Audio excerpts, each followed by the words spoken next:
وہ ایک فقیر بادشاہ کے دربار میں جا نکلا نا، تو کہا کہ بادشاہ یہ تخت و تاج کیا ہوتے ہیں، اس کی کوئی قیمت نہیں ہے۔ تو بادشاہ ہنس کے کہنے لگا اس فقیر کو باہر نکالو، اسے کیا پتا ہے کہ تخت و تاج کیا ہوتے ہیں، اس کی لذت کیا ہوتی ہے۔ جب خدام کھڑے ہوتے ہیں، استقبال کر رہے ہوتے ہیں، جب تخت پہ بیٹھے اور ساری رعایا نیچے بیٹھی ہوتی ہے، اس نے کہا نکالو فقیر کو، اس کو کیا پتا۔ بادشاہ ایک دن شکار کرنے گیا تو وہاں اس کا گھوڑا جو ہے وہ سرکش ہو گیا اور ایسی جگہ پہ لے گیا کہ جہاں نہ پانی تھا اور نہ کوئی اور چیز۔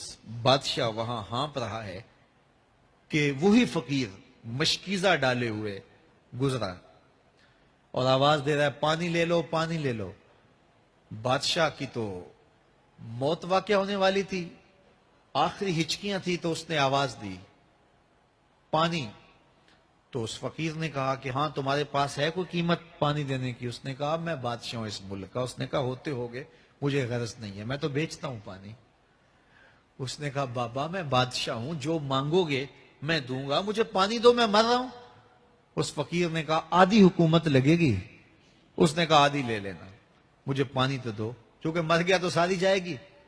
اس نے پانی کا گھونٹ دیا، پیاس کی شدت تھی، جب پانی کا کٹورا اس نے منہ سے لگایا تو پانی حلق میں اٹک گیا۔ اب پھر دوبارہ مصیبت بن گئی۔ تو اس فقیر نے کہا کہ میں حکیم بھی ہوں، اگر کہو تو تمہارا علاج کر دوں۔ اس نے کہا ضرور کرو، لیکن اس نے کہا میں یوں ہی نہیں کروں گا، آدھی باقی حکومت بھی لگے گی، وہ بھی لکھ دو۔ اس نے چمڑے کے اوپر لکھوا لیا، ساری حکومت لکھوا لی، اور اس نے اس کا علاج کیا فوری۔ جو اس کے پاس ٹوٹکا ٹونا تھا تو اس کا پانی حلق سے نیچے اتر گیا۔ بادشاہ گھوڑے پہ بیٹھا واپس آیا، وقت گزر گیا، عرصہ بیت گیا، بادشاہ پھر تخت پہ بیٹھا تھا، وہی فقیر بھیس بدل کے دوبارہ آ گیا۔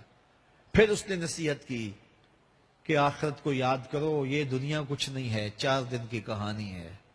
بادشاہ نے کہا تو میرا خیال ہے پہلے بھی کبھی آیا تھا، تو نہیں سمجھتا تخت و تاج کی لذت کیا ہے۔ اس نے کہا اس کی کوئی قدر و قیمت نہیں ہے، چھوڑ اسے، آخرت سب کچھ ہے۔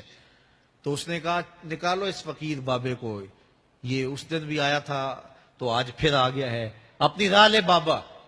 اس فقیر نے اپنے تھیلے سے وہ چمڑے کی دستاویز نکالی جس کے اوپر اس نے ساری حکومت لکھ کے دی تھی۔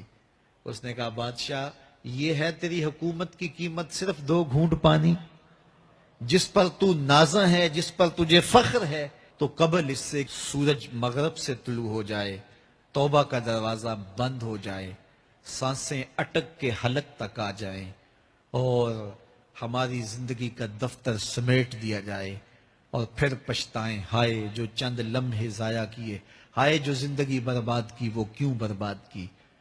کل کے پچھتاوے سے بہتر آج کا پچھتاوا، زندگی پلٹ ہوگا، وقت پر کافی ہے ایک قطرہ بھی آب خوش ہنگام کا، جل گیا جب کھیت برسا می تو پھر کس کام کا۔ آئیے میں اور آپ اپنی زندگی کو مالک کی چوکھٹ پہ، مالک کی دہلیز پہ لے جائیں، اس کے حضور سچی توبہ کریں، رجوع لائیں، اپنے گناہوں سے معافی مانگیں، وہ کریم ایک آنسو سے سارے گناہ معاف کر دے گا۔ اپنی آخرت کی تیاری کریں، کاروبار دنیا بھی کریں، لیکن اصل ہماری زندگی آخرت کی زندگی ہے۔ صحابہ کو خندق کھودتے دیکھا تو پیار آیا تو یہی کہا اللہم ان العیش عیش الاخرہ، اے اللہ زندگی تو آخرت کی زندگی ہے، فاغفر للانصار والمہاجر